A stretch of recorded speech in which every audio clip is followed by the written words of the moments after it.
So, let me just start by making a few remarks and then turn it over to our very wide-ranging panel. I wrote a book called The Precariat in 2011, and on page 1 I said, unless the insecurities and the aspirations of the precariat are confronted and dealt with, we will see the emergence of a political monster. And you will not be surprised that in November 2016, I received emails from all over the world saying, your monster has arrived. And I think there's a lot of truth in that. After I wrote the book, I talked about revolt and how the precariat was going to be participating in different types of revolt. And I got invited to many Occupy movements, various places, to give speeches on basic income and the precariat and so on.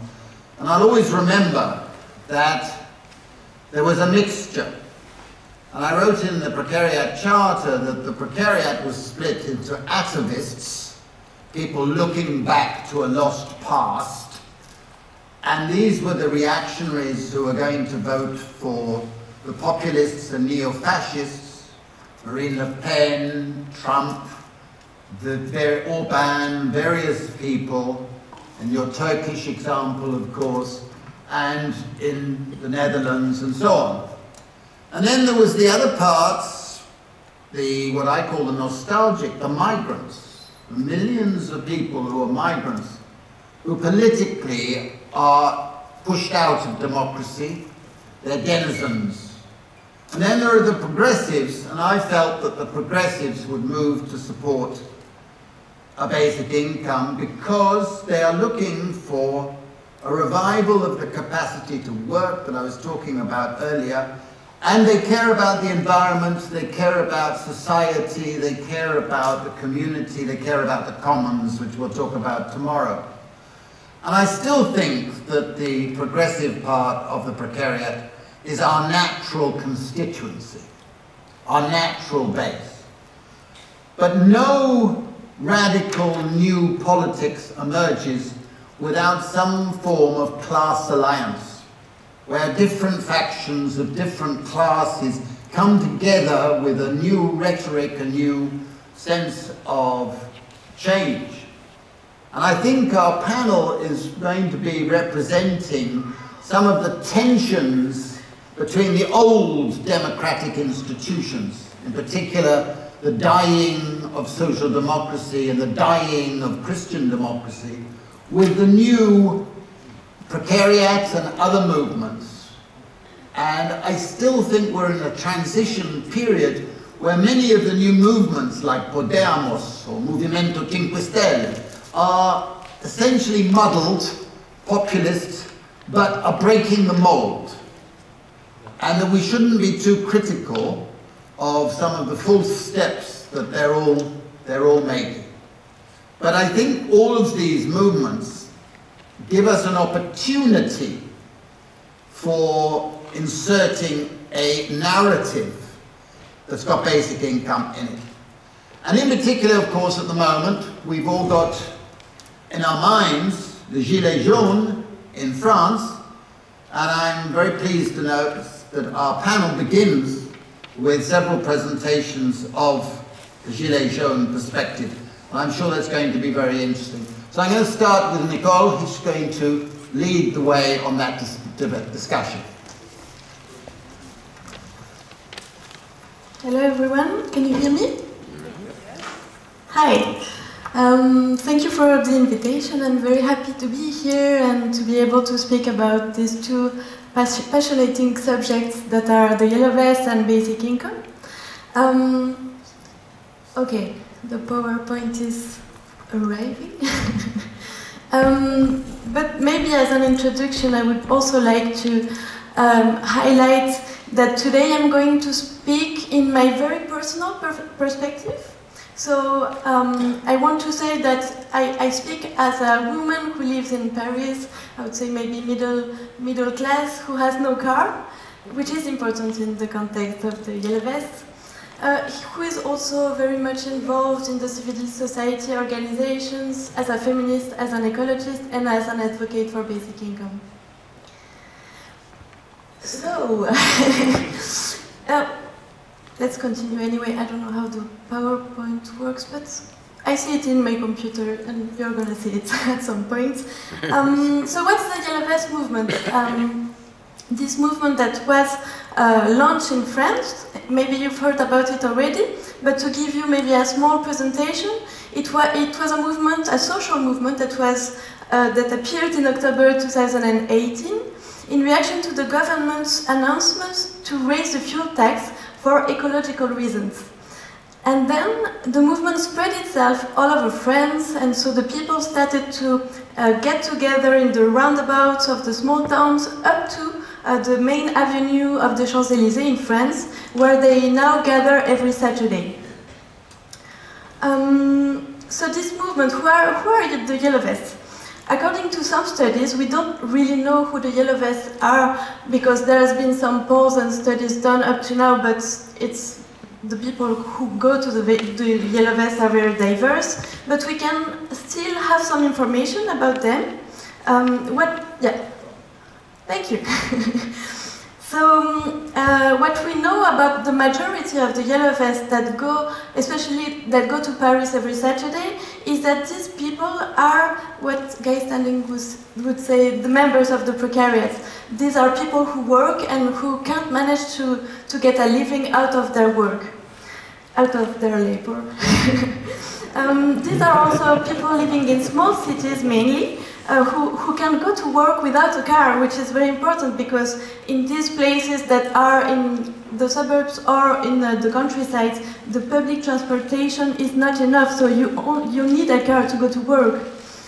So that's why the raise of the fuel tax is so important. These are people, so as I said, who work and who can pay their bills at the end of the month, and more widely, who are also now fed up with the institutional violence from the part of the state that has been stigmatizing them over the years.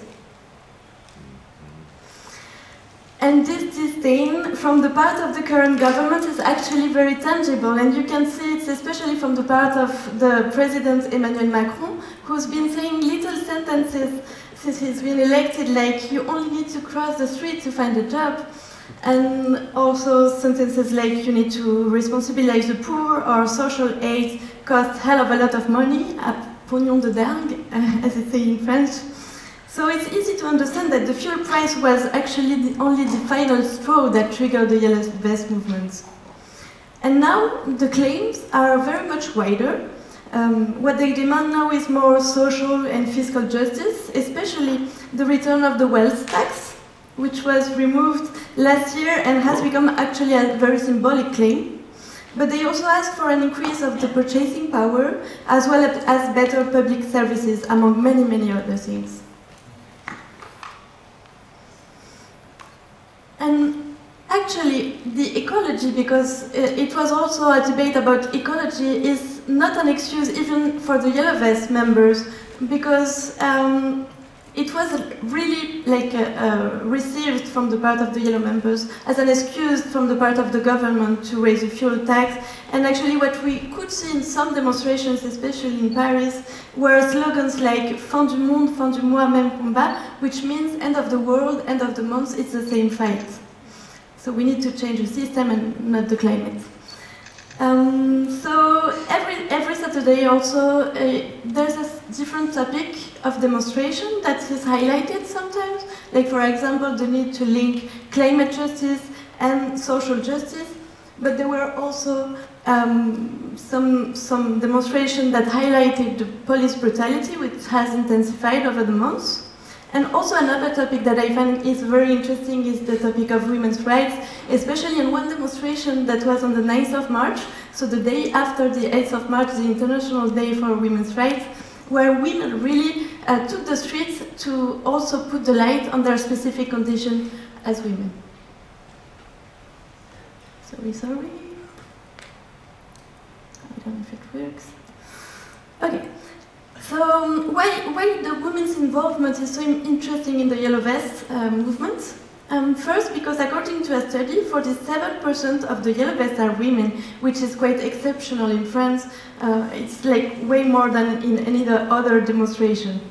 And also, it's important to stress that in France, 70% of the people living below the poverty line are women, and they also represent 82% of the part-time jobs. And so also the different testimonies we got from the women who were part of the Yellow Vest, that it was that they work mainly in the care sectors. So there were nurses, there were domestic workers, home helpers, and their jobs have not enabled them to live decently. So this is an interesting illustration of the Yellow Vest situation, because this working class is particularly vulnerable, also due to the fact that most of them work in an isolated situation. So what was interesting with the Yellow Vest was that for the first time they got the chance to mobilize themselves, get together and share their experiences, and also start to mobilize themselves to fight for their rights. So now the question is, what link with the basic income? So as a member of the French movement for basic income, and also with the other members of the association, we started to ask ourselves what should be our position in front of the Yellow Vest movement. And in the beginning it was quite complicated for us to get a clear position, because there were members of the extreme right and from the extreme left in part of the Yellow Vest movement. And you actually only need a Yellow Vest to be part of the movement, so it's not weird. So at first we remained very cautious, but then as the main claims that are claims of fiscal justice especially, the question was partly solved for us. But then the second issue was, as this is a social movement, this clearly doesn't want any leader or organizations to represent them. Can we really intervene in this context? So we didn't want to be accused of distortion, so at first we decided not to do anything, which wasn't really the right answer, because then we started to receive some emails and messages from Yellow Vest members who were part of the French movement for basic income and others were not, who were saying, but where are you? Basic income should clearly be in this debate. How come that you're doing nothing? Do you really exist? So we started saying, okay, yes, we should intervene in this context. And so we started to be part of the debates, to talk with the Yellow Vest, and also to publish some articles in the mainstream media. And most importantly, we started to explain why basic income was important according to us in this context. Yes? Okay. I'll be very, very quick. So what are the reasons why we identified basic income as relevant in this context? The first reason is because clearly this movement has shown that having a job doesn't mean having decent living conditions. So people are losing their lives in trying to make a living, and they have reached a situation now that has become unbearable. The second reason is also that the unemployed is getting, the situation of the unemployed people is getting harder and harder. They have been stigmatized over the years by the politicians, and so the measures now to control and punish them are harder and harder. And then one of the main reasons we see basic income as an answer is because we think that it would be a good answer to combine social and fiscal and climate justice. And then the last slide. So, what now? Big question. I would like to conclude maybe, because there is a lot of topic and maybe we'll be able to talk about it in the questions, but during the Yellow Vest movements, the government decided to launch a national debate. So there were debates all over France saying what should we do and what are the solutions. And so you can see here, or maybe you can't see really, but it's in French, so you can just trust me, what were the main topics of discussion during this debate. And the main topics of discussion are clearly fiscal justice, fighting tax havens, raising the purchasing power, But then you can see there, at the bottom, there's a small circle green that seems to be growing, and that's basic income. So we saw that basic income is clearly approaching to the center and becoming to be bigger and bigger. So I will conclude with this optimistic conclusion. Thank you.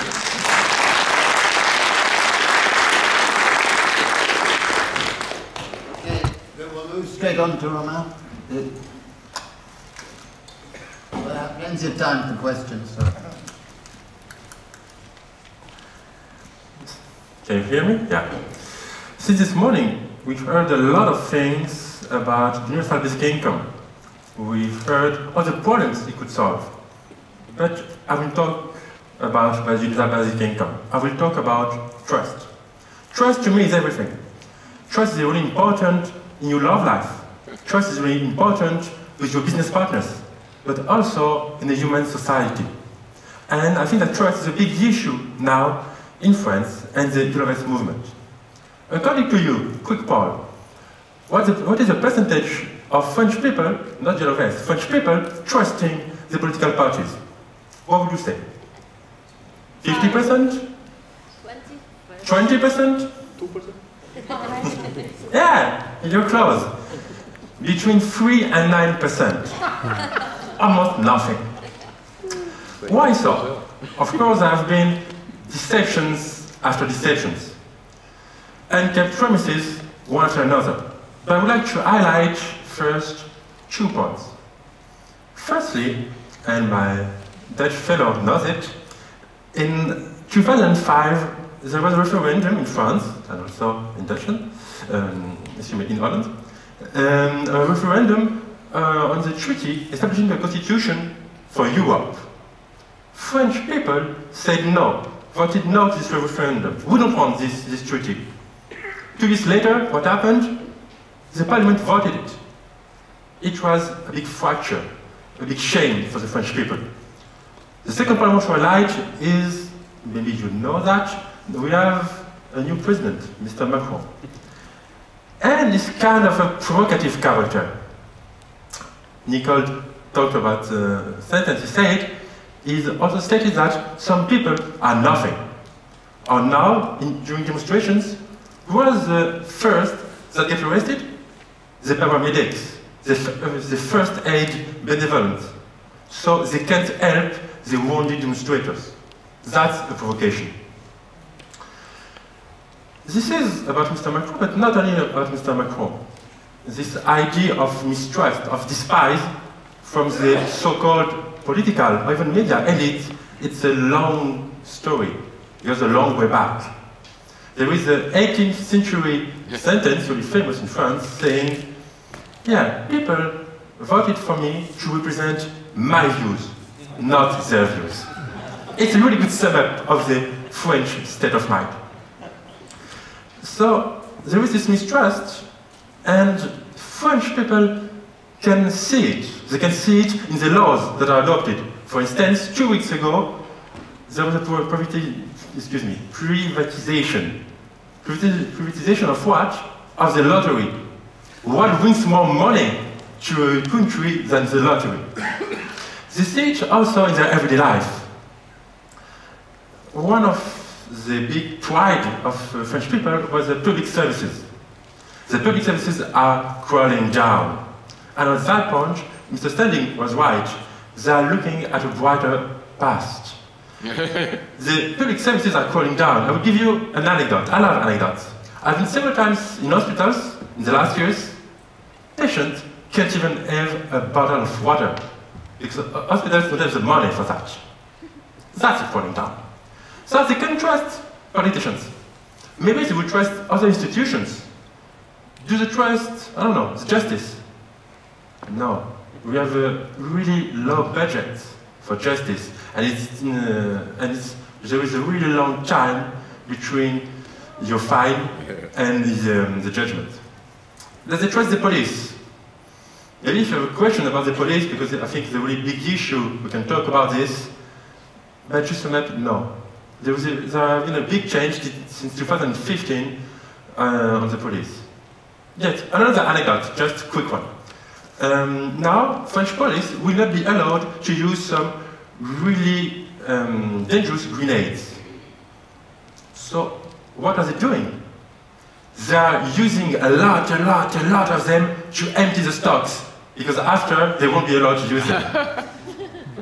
That's the way of thinking. But if you want, later we can talk about the French police. Do they trust the mass medias? No, they don't. They are owned by 10 or so millionaires or billionaires, and French people really don't trust them. What did I miss? The army. Yeah. How many people think, according to you, in France, that a soldier, a general, could lead France? 10% of the people? 50% of the people trust the armies to rule the country, and only the army. It's a big trust, but I don't think it's a really good point either. Maybe I'm wrong, I don't know what's your opinion, but I might be wrong.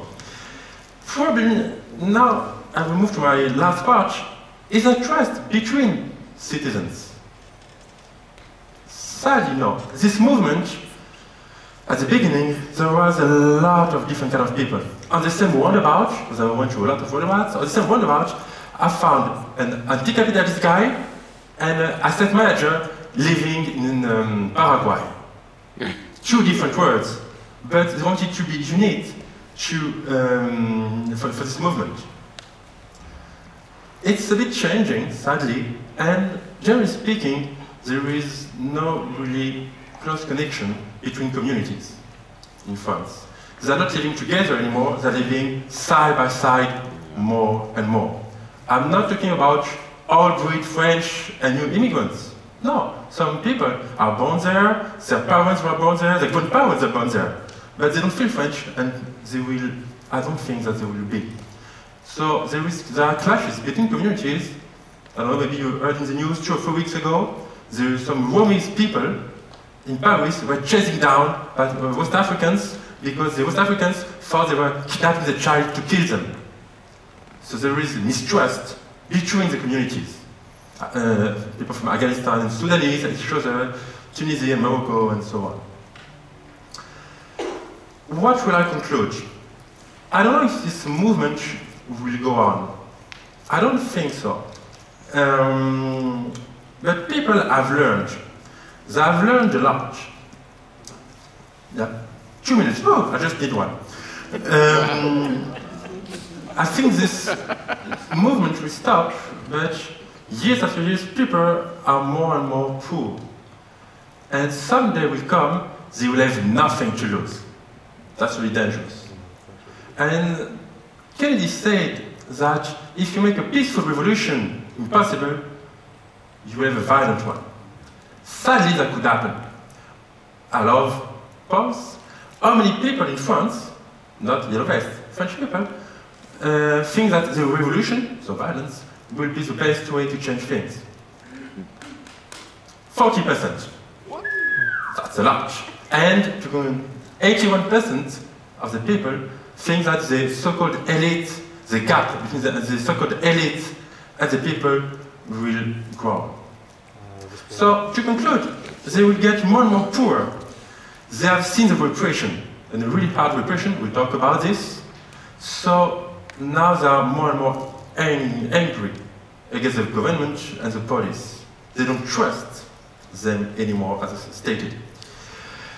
I fear that there will be some violent actions, like the Red Army faction, for instance, like it used to be in Germany, or the Red Brigade in Italy, because this repression can also lead to a radicalization of the members. Thanks for your attention.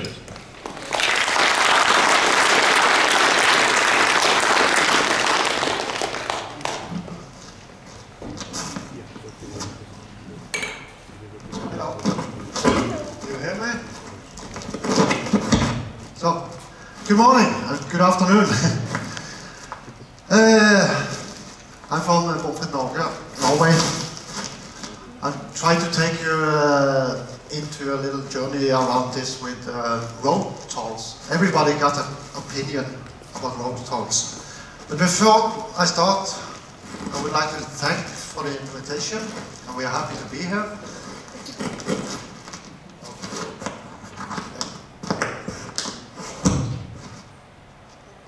Okay, do you hear me? No? Oh. It's okay? Thank you. Okay, good. Road taxes. We all have an opinion. And when we're talking about democracy in crisis, we have heard of monster, trust, politicians. The distance between the politicians and the people they are elected to serve are getting bigger. I speak for road taxes, the demonstrations against the road taxes. How it inflicted the people's normal day, travel till and from work, kindergarten, school. Why are the people so angry? We get new roads, we get public transportations. Why shouldn't we pay for it? If you look to the person next to you, and he is paying for your public transportation that you use for free, what do you think about that? Is that okay? These road taxes, especially around the cities, these rings with toll stations, they are excluding many people living outside and work inside. They are paying for public transportations that the people inside these rings can use. You're living outside, you can't use it to go to job, to work. Is that fair? I don't think so. So someone is paying for something that others are using. That's one of the reasons that people are getting so angry. I can take you back to the beginning. I'm from Stavanger area. We had, in Norwegian matter, we had a riot, but compared to France, it's nice demonstrations. We are nice guys.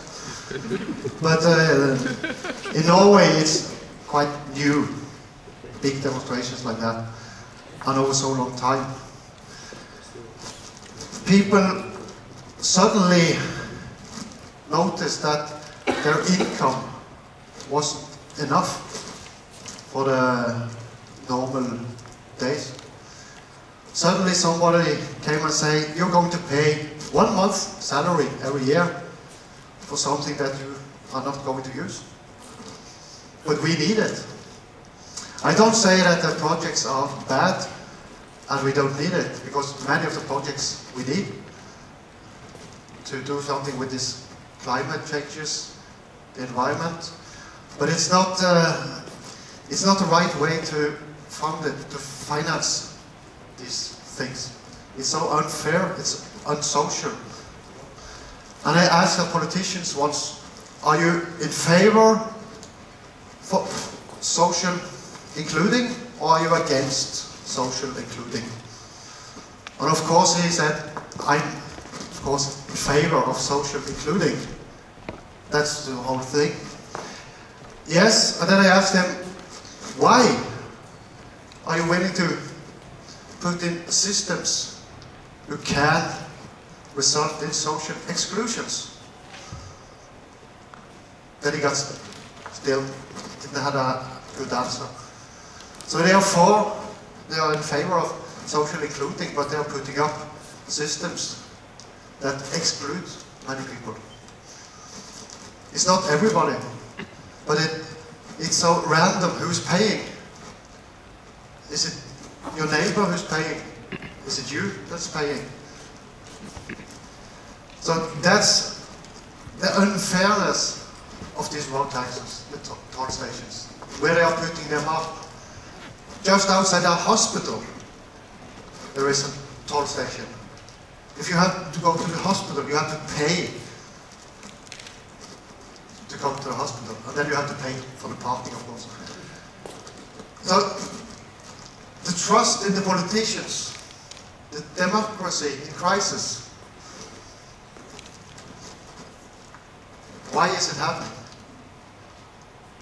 We elected these politicians. We trusted them. Why aren't they doing what they promised us? Somebody will say, they are doing what they promised. They're taking care of the environment. They are building more public transportations, trains, buses, more and better roads, yes. But who's paying for it? If I said to you, 1 month's salary every year, that's, in Norway we have feriepenger. We get paid for the month we have holiday. If I came and took that away from you, would you be mad? No? You can afford it. A single mother looking forward to the summer holiday to take the kids somewhere you normally do. But this year they can't, because she's paying to go to work every day, because she can't use the public transportation. The public transportations are built up in the cities, not outside the cities. I'm from a little place outside a big city, but I can't use the bus to go to work. I have to use the car. And I have to pay for all the citizens that are using these public transportations. I don't think that's fair. That's like you're paying for the dinner for your neighbor. He's going on a restaurant and you pay the bill. And at the end, I would like to, many of you have heard about knock and knock, Norwegian demonstration. Everybody using knock and knock. Everywhere. Bomfritt Norge, my organization, was born, so the daylight, in the middle of these demonstrations on the west coast around Stavanger, because we saw that we needed a platform where we can speak with the politicians. We are serious organizations. They are listening to us. We can speak with them. We can speak with the demonstrants. Because the politicians, my experience is that they won't listen if you shout. If you go out with banners, yellow vests, they won't listen. They hear you, yes, of course, they hear people screaming out. But they are right. The politicians know the best for us. And we have a platform where we listen to the people, we bring it on to the politicians and the way back. So we operate as a platform that we go both ways. And now on Monday we are meeting with the Department of Transportation in Norway to discuss the people's demands or issues, problems with the department. And we bring it back to the people afterwards. So just one thing you can think of at the end. Yeah, I'm going to finish. That's who is paying for your transportation? Is it you yourself or is it your neighbor? Thank you.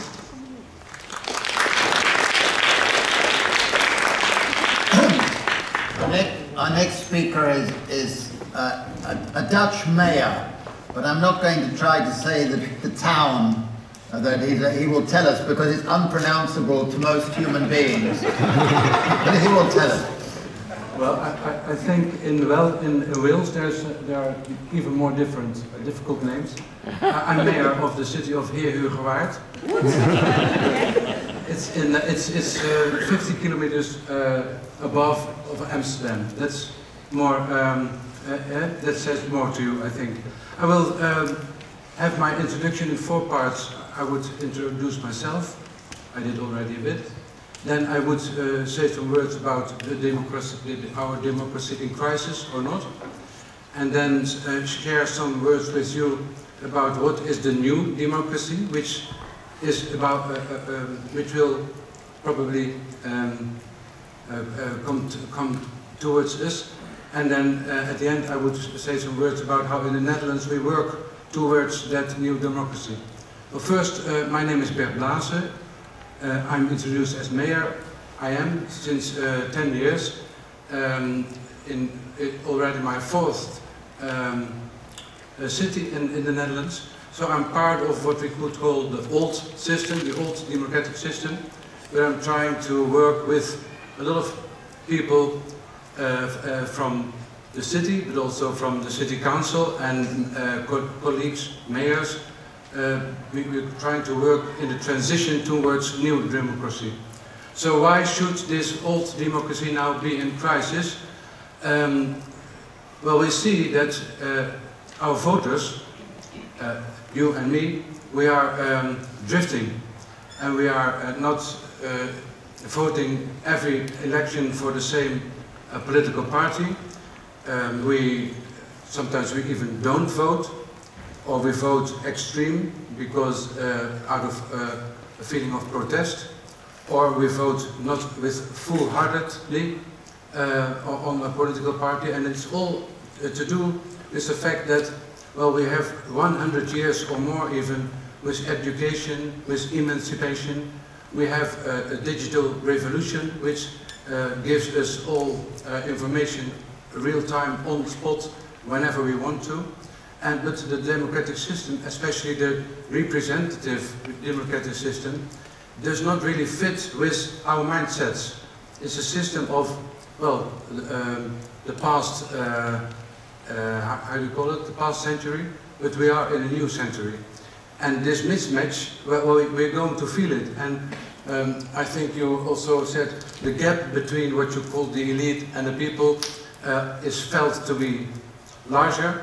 And this mismatch has also to do with that we have to vote our representatives for a whole package instead of the subjects that, well, we really are interested in. And for, like, say, climate, we want to vote left or right wing, and for another subject we would vote, well, just the other way around. But because we have to vote for the whole package, well, it doesn't fit our way of living at these days. So the representative democracy, well, how do you call it? Well, there's a mismatch. Okay. And what we're trying to do is to think what is this new democracy which would make an end to this mismatch. What comes when the political parties diminish and they become less interested for the voters? What comes instead? Well, this democracy which is common to us has some main characteristics. It's not a top-down democracy, it's a bottom-up democracy. Let's say the people's movement is leading and not following in this democracy. There is like citizens' assemblies. You have perhaps heard of it, citizens' assemblies. People should come together and decide what is good for their city, what is good for their country, and they don't want to be dependent of a political party which says which way we should go. So these citizens' assemblies are important. And also like online and offline consultations, so that people are really in the position of give their opinion, and not only give their opinion, but also be able to decide, like a referendum or a preferendum, or what I call the citizens' assembly, which are people are voted by tradition, which are also new ways of democracy. And the last characteristic is, I think, the transparency. So it should be in the open and not in, how do you call it? Closed doors, with closed doors. No, it's in the open. So these are characteristics, and we try to develop a democracy. In a local democracy, we see it more often happening, that it is an interaction between the government and the people which are involved.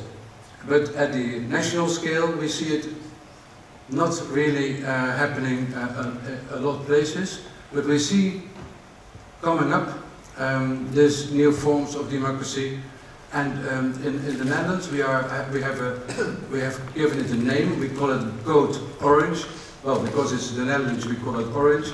But code, it means also Code Orange is when the weather is becoming broadcasted and it's bad weather, we say it's Code Orange. And when it's really very, very bad, it goes to Code Red. So we say the democracy now is in Code Orange. But Code also say co-democracy, the democracy of togetherness, of solving it together. And that is one of the main characteristics of this new democracy. We have in the Netherlands give this movement, try to give it a place in parliament, and 1 of the 100 Netherlands is now voting for this new movement, which is rather a lot, because people vote for something they do not already know, because it's new.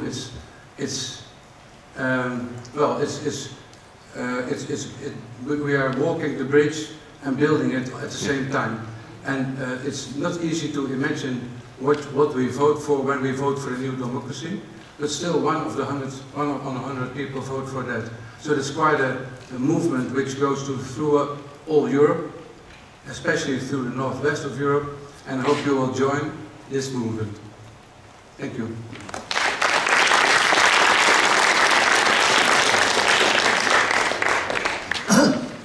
And finally, we have Ali from Turkey, which is constantly has crisis, which is anything but real democracy. And just after the recent elections, maybe that has changed. So I'd be very interested to hear his perspective. We should discuss during dinner time. Oops.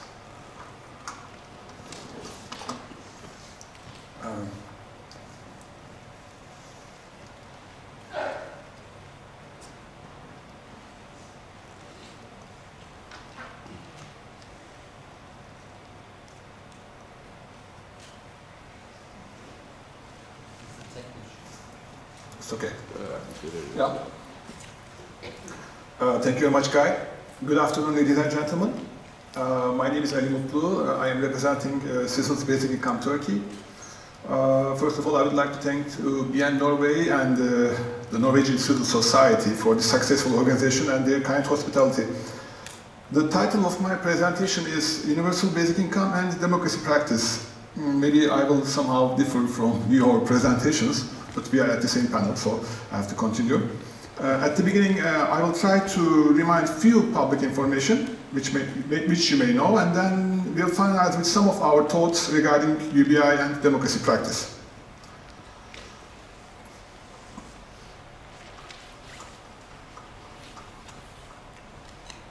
Oops. Okay. The first group of reminders are regarding the United Nations. This is a September 2017 article at The Guardian by Daniel Bomfritt from Brussels, and whose title is "Robots Could Destabilize World Through War and Unemployment, says United Nations." And it's giving the news that United Nations opens new center in Hague, Netherlands, to monitor artificial intelligence and predict possible threats. And the author writes that from the risk of massive unemployment to the deployment of autonomous robotics by criminal organizations or rogue states, the new Center for Artificial Intelligence and Robotics has been set the goal of second-guessing the possible threats. It's not a working group, or it's not a committee, or it's not a temporary something. Much more seriously, it is the first permanent United Nations office for this theme. We think this is a very interesting indicator. Next slide is almost after a year after this article, the previous article, last autumn in September 2018, during the opening speech of the 73rd session of the United Nations in New York, Secretary General of the United Nations made the opening speech and said that technological advances may disrupt labor markets as traditional jobs change or disappear. He also added that the very nature of work will change. Governments may have to consider stronger social safety net programs, including and possibly universal basic income. We believe that This is another important indicator regarding the perspective of the United Nations.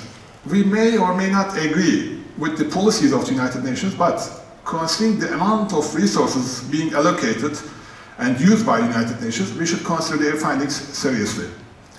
Considering these two developments together, very clearly they are estimating a massive unemployment risk in the world. We believe that this is not the exact description of the risk, but the correct one should be maybe social unrest or social instability risks due to massive unemployment. And these definitely may lead to a crisis in democracy practice. And another reminder. The second reminder is about an article by Harari entitled "Why Technology Favors Tyranny." And it is published at the October 2018 issue of the monthly journal The Atlantic. In fact, the cover page title of the journal was also "Is Democracy Dying?", which is quite relevant to our panel discussions topic. Harari structured his text in 4 parts. The growing fear of irrelevance, in fact, quite similar to precarious concept, but after you. Yours is first, definitely. A new users class, the rise of digital dictatorships, the transfer of authority to machines, etc., etc. But you can easily Google this article and read the full text, but the important motto from the article is the same technologies that might make billions of people economically irrelevant might also make them easier to monitor and control. So this was a second reminder. Yes, United Nations is the first reminder, the other one is the Harari's article. And we have another reminder, last reminder. In fact, it was a longer presentation, but due to the time limitation, we squeezed them up. The third one is, and the last one is from a presentation by Barb Jacobson. I hope she's here. Oh, nice to see you again. During the Universal Basic Income Europe's General Assembly and workshop meetings in Berlin a few weeks ago. The title was Basic Income Experiments, Dead End or the Way Ahead.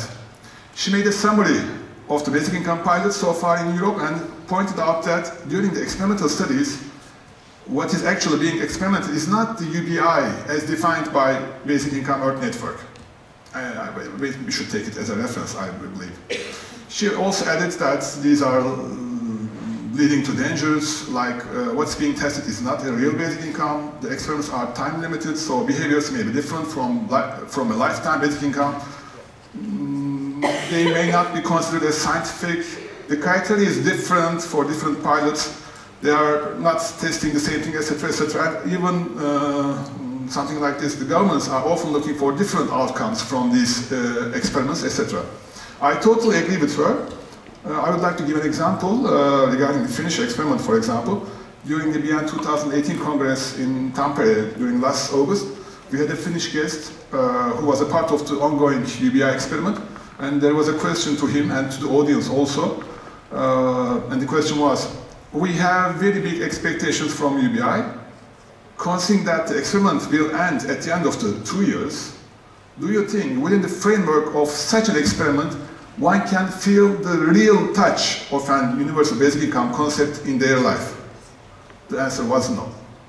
Okay, up to here I try to give 3 separate reminders. Now I would like to share some of our thoughts regarding UBI and democracy practice, again in a dispersed fashion, but in 10 separate paragraphs. Let me put this also. I will come to this at the end. The first paragraph is, the full independence of the people is very important for democracy practice. And it is a first condition or first criteria is economical independence. In societies where economical independency of its members do not exist, democracy may, in fact, will definitely lead to unhealthy results for the society. Therefore, considering the massive unemployment risks in the close future, UBI may have a quite crucial role for a healthy democracy practice. The second paragraph is, in addition, especially with today's technologies, tracking and recording of political choice of a person or a group of people is becoming very, very easy. If the society can't provide necessary resources to its members to survive with dignity, in other words, provide a reliable income floor, their arms might be twisted and they may not be successful to reflect their free will to their political choices, namely to their votes. And this is another danger for democracy, and UBI may secure people to reflect their free will to their political choices. Third one is about cross-border effects are very important. Regarding UBI related efforts. A referendum or an experimental study or a pilot or a campaign somewhere around the world is being watched by all people of the world. Therefore, we have to be very careful and sensitive regarding the success of such attempts, and all the UBI advocates should be acting in solidarity. In fact, tomorrow, in one of the sessions, we will try to propose something related to this sayings. The fourth paragraph is, we are encountering and coming across with different versions of universal basic income, campaigns, experimental studies or pilots, and most of the time these are degenerating the universal basic income concept. We believe, I think this is the most important part of our presentation, unconditional and vital mission of all basic income advocates should be to protect the character and soul of universal basic income. We believe this is very, very important because this degeneration, we don't know where it may take to us. The fifth paragraph is, some people consider universal basic income as a populist policy in negative sense. In fact, definitely it isn't. So, UBI should be very carefully launched as a repellent agent to negative populist policies. Sixth one is, we have to be very, very careful regarding the universality of the basic income models. If the universality character is not protected and some kind of social policies are adapted for some category of people, then it may turn into a political bribery, I'm sorry. Definitely we should fight with any misuse of the UBI terminology. You will remember the case in Italy during the last year. These kind of populist approaches should heavily be criticized all around the world by all of us. Ooh. Okay, there's a 2 minutes. Oh, okay. Democracy is the only tool for the realization of the UBI, and universal democracy must and will enable the universal basic income, which in fact will be the savior of herself too. And the last one is, we may consider advocacy or fight for universal basic income as a sailing boat. And these days, the technological developments are blowing strong winds to the sails of this UBI boat. But we must be very, very careful. Instead of reaching to the UBI harbor safely, we might have a sunken boat or a boat on top of the rocks. And lastly, I would like to put these two points. One of them is, unconditional and vital mission of all basic income advocates should be to protect the character and soul of universal basic income. And the other one is, universal democracy must and will enable universal basic income, which in fact will be the savior of herself too. Thank you very much. Thank you.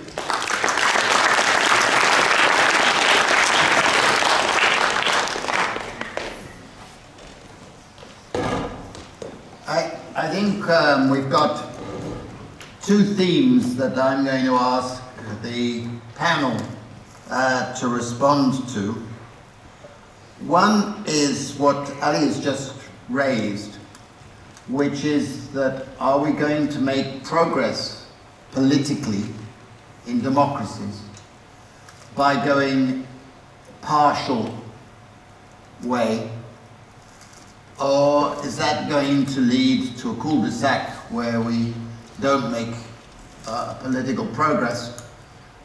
I know that my own political experience, I believe in pilots. I believe that we're going to be incrementally making progress, but I'd like to get your responses. And the second thing is that, again, I apologize in a sense, but when I was analyzing and listening around the world to the precariat, the imagery that I put in the book about the 4 A's, which do you think of the 4 A's are the greatest threat to democracy? The first one is alienation. Alienation where millions of people feel they have to do a lot of things they don't want to do. And they can't do things that they would like to do. That sense of alienation, right? The second A is anomie, Durkheimian anomie, a sense of despair where you feel you're not going to be able to improve, you're not going to be able to have social mobility, and that's frustration and so on. The third is anxiety, the sense of insecurity, uncertainty, a feeling that the system doesn't allow for security. And the fourth is this sense of anger. So which are the, in France, in Norway or Scandinavia in general, in the Netherlands and in Turkey, have been the dominant threats to a sense of real democracy for the 21st century? So I'd like you to reflect on that, and then I will open it up. So if we have just a couple of minutes, and you can raise your point that you about Nicole's that you want. So let's start with Nicole. Okay. Hello. Does it work? Well, I don't know personally what would be like the most important fact, and I don't like to prioritize, but I would say that in the French context, maybe it all started with the alienation factor, the fact that people have to go to work to make a living, but then they realize that it is not enough, and so it's also linked with the feeling of desperation at that point, because the media and the politics, they say that you need to work to have a decent life, but then when you're working it doesn't work, and so what now? And I would say that in the Yellow Vest context, that's precisely the problem, because what the politicians and what the society more widely has been telling us to do has not answered to our personal issues. And so I would say that then what happened was the feeling of anger, because there was this feeling of unfairness, and so now we're in a situation where people are going on the streets and they're saying, I'm not going to move now because on the 15th of the month I don't have enough to go to the supermarket and buy some food. So either the politicians and the government make good decisions and they raise the purchasing power, they give back the wealth tax, and there's more social equality and more fiscal justice, or we are going to stay here. And now the feeling of anger, I would say, is the most important and the most pregnant in France. On your first question, the democracy with little steps, I'm going to make a lot of enemies here. Because if you go in France and ask Yellow Vest if they want a universal basic income, a lot of them will say no. Why? Because they don't want to have to ask for something. They don't want to ask for, I don't want to have to ask to the government for 1,000 euros. I'm not living in the street, but I'm homeless, begging for something. They don't want to ask. They want to make their own laws. By referendum, they want to make their laws, or they want to amend other laws, or revocate representatives and so on. So I would say, in France, right now, people don't want small steps. They want some sovereignty of their own lives. So I don't think that this small step policy is now the current trend in France. Which is, if you want to know, this ID is called in France RIC, in English, CIR, excuse me, Citizens Initiative Referendum. On the second point, I will differ from Nicole. I wouldn't say alienation. I would say anomia, which leads to anxiety and anger. They are linked, obviously. But I would say anomia because someone who is angry can do bad things, but is still thinking. As I stated before, a desperate man is much more dangerous. A desperate man has nothing to lose. So he will put on some, as I stated, general at the head of states, or it will start civil war by bringing guns to the street. By the way, you have 10 to 15 million guns in France. So for me, the real challenge for democracy is not alienation, not anxiety or anger, but anioma, despair. Yeah, I could say almost the same.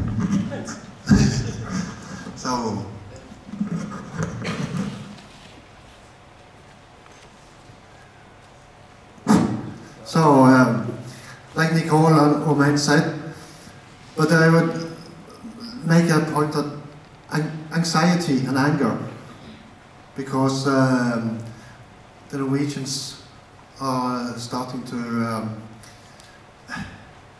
they're lacking trust in the politicians. They're wondering what next. What will happen next if we don't stand up now? Where will it end? So that anxiety, they don't know what's going to happen tomorrow if the politicians don't listen.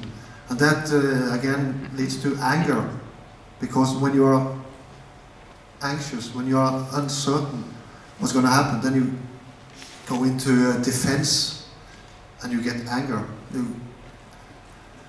So yeah, I would say. Yes, I think the mic, okay, by this mic. As I have said in my introduction, I think the mismatch between the system which is old and our minds which are new, that is the main problem. People don't want to give away their mandate for 4 years and then relax and do nothing. They want to have influence. And that mismatch, that's in my opinion the main cause of all the anger and frustration. Thank you very much. I believe, I guess anxiety is the most dominant factor. If you consider the case in Turkey, that's all I can say at the moment. Anxiety. Good. Okay, I'd like to open it up for questions. Start there, yes. I'm going to take 3 questions and then ask the panel to respond. Peter Knight, Efficiency for Sustainability and Network. It's particularly for Bert, but for all of you, how many of you heard of the system of quadratic voting? And this is where citizens are given a number of votes that they can apply to the issues that they feel most important on. They can vote more for things they feel most important on. Is this part of the new democracy movement in the Netherlands, for example? Yes? Is that part? Yeah. Something fell down. It was a cell phone. Yeah, I just wanted to, well, a couple things, but first is just to quickly clarify that I'm not against doing pilots of basic income, all right? It was more just sort of the dangers and the factors that we have to think about. And also, we also discussed in that meeting about how, the pilot, how the winds can change, we saw in Ontario, that sort of thing. What I'm really more interested in is the whole idea of citizens' assemblies and sortition, and just explain to people a little bit more that for citizens' assemblies, which are being used in Ireland to huge effect for the issues that politicians don't want to come out on. They're actually chosen by a kind of lottery. So if you're used to the jury system, where people are chosen at random from the population, it's something that I've thought about and advocated for a long time. So I was very happy to hear that come up tonight. A third question, who's anybody? Yep, there. Paul, isn't it? Yeah. Love the 4 A's, but I'd say that they're symptoms. So I'd like to lob a French police grenade into the discussion. What about the causes? Democracy in crisis. I would suggest a B. The billionaires who've bought politics for decades and decades and decades. Dark money. Dark money indeed. Okay. All right, so which of you would like to respond to those questions? Quadratic citizens' assembly. Yeah. Perhaps I could. The plutocracy. I could begin because you mentioned me. I would say a big yes to your suggestion, and that's part of a new democracy. And also the thoughtition which you pointed.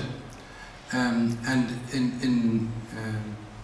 in regard to that, I think we should more experiment with both your suggestion as yours to gain experience and to learn, rethink the democracy. And in Holland, this is your next question, there are a lot of cities who want to experiment with the basic income. And I would say, let's do it. And let's not wait until the whole country begins, but let's step by step, every city that wants to, do it. Roma? Can you take the Yeah.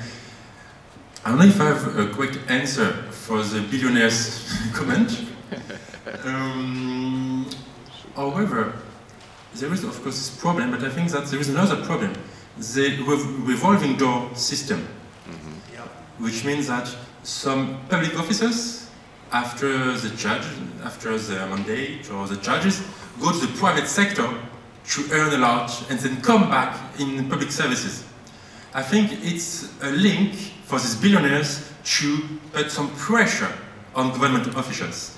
And this is my answer. Good. Anyone else? Okay, let's have another round. Any other questions? I have one that I'd like to ask, but I don't want it to be taken priority. Yeah.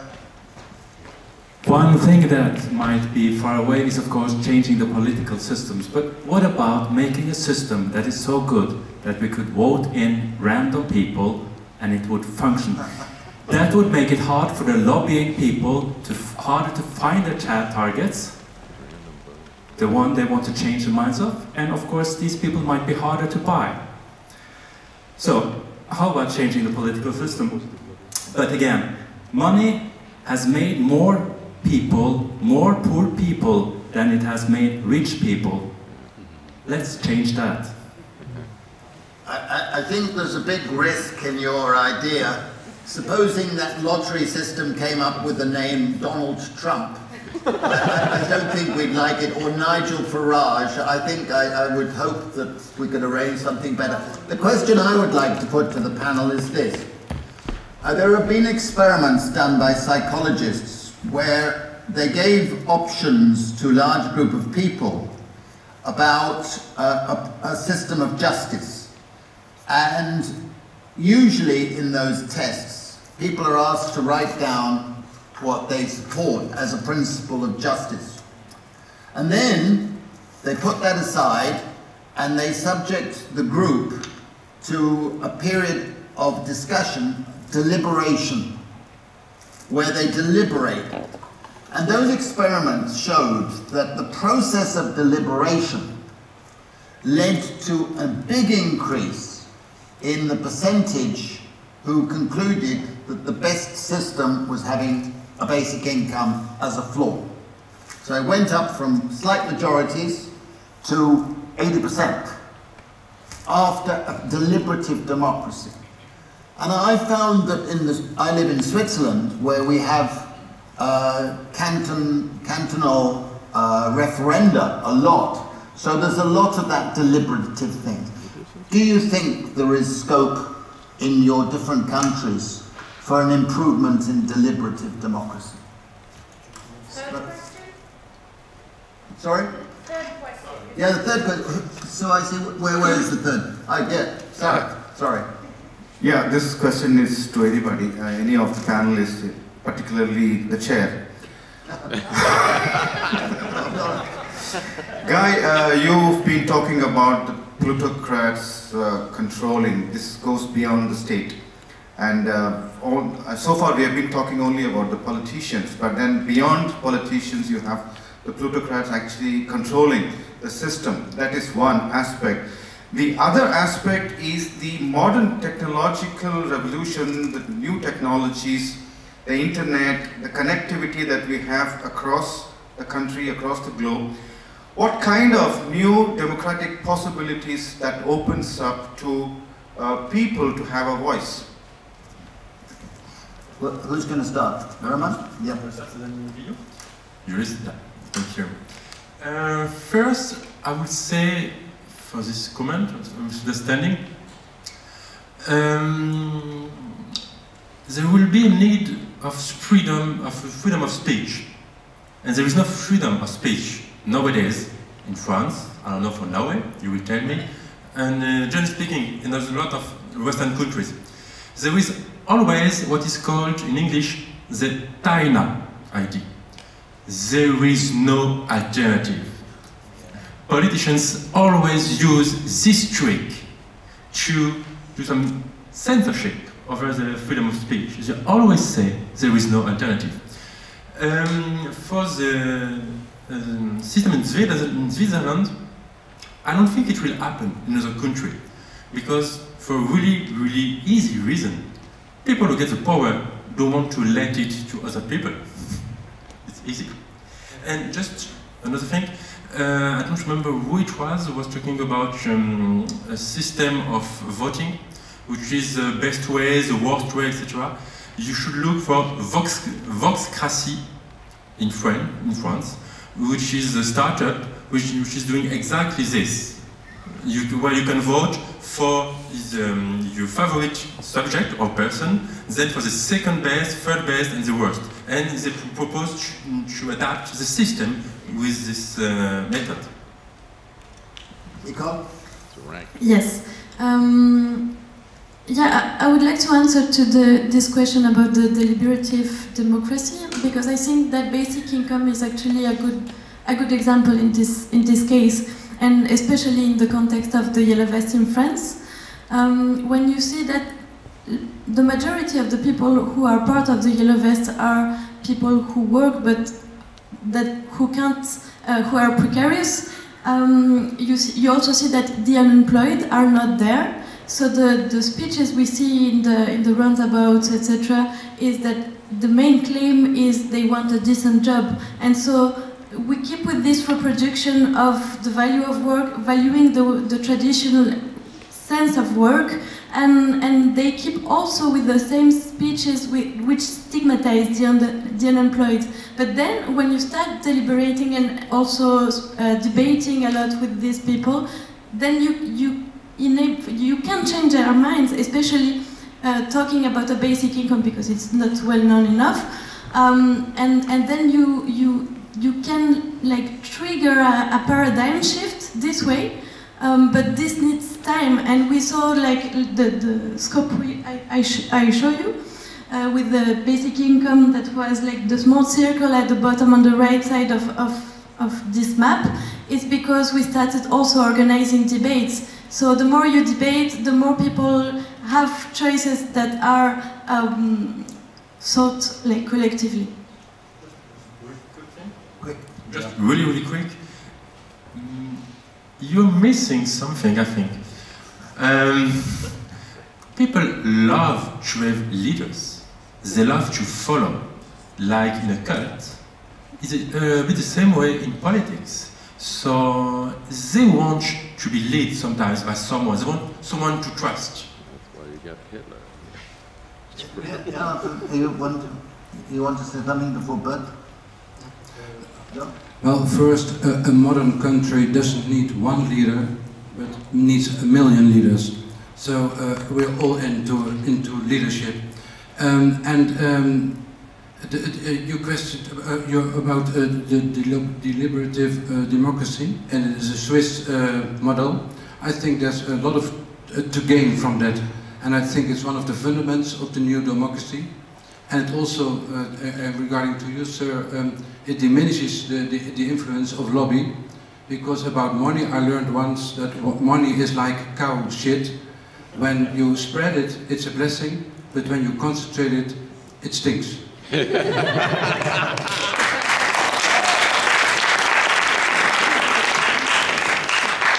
Ali. Regarding Saad's question, how to utilize technology in the democracy practice, if I'm not mistaken. I think liquid democracy might be an interesting solution. I mean, considering if it is merged with the blockchain approach, this kind of discussions are ongoing in Turkey too. I mean, we are receiving some briefings, but at the moment, definitely they require some legal infrastructure. So it has to be first technically possible, then it should be legally permissible. Of course, financially feasible, but feasibility side is okay. But technically it's possible, but it should be legally permissible. It still requires, how I can say, political. I mean, it still requires a political approval. I mean, in a political arena, I mean, in parliament or somewhere else. That's the problem. I mean, the technology is there. Technically, it's possible, but to have it legally permissible and have it applicable is something a different problem. All right. Well, we have to conclude then. We've gone over our time. I won't respond to Sarat's question to me. But listening to the responses around the table reminded me that recently I had the dubious pleasure of spending a day arguing with Boris Johnson.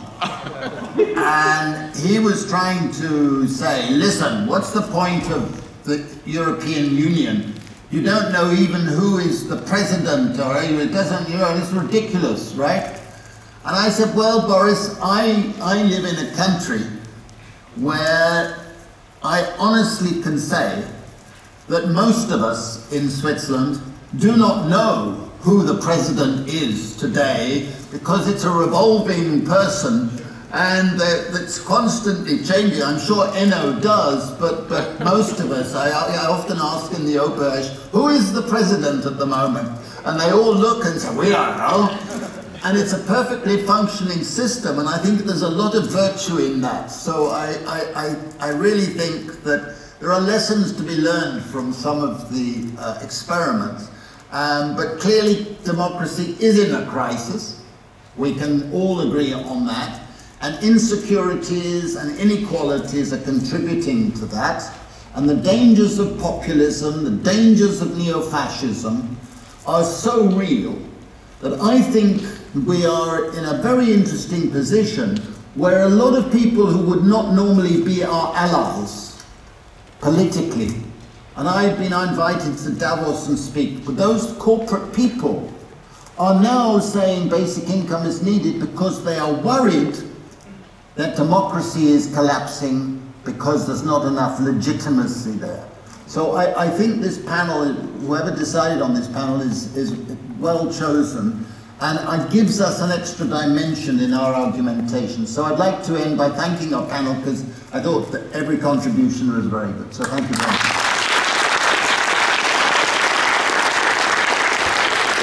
Ali wants a last word before we go. I would like to say something. In the business arena, you heard about the winner takes all.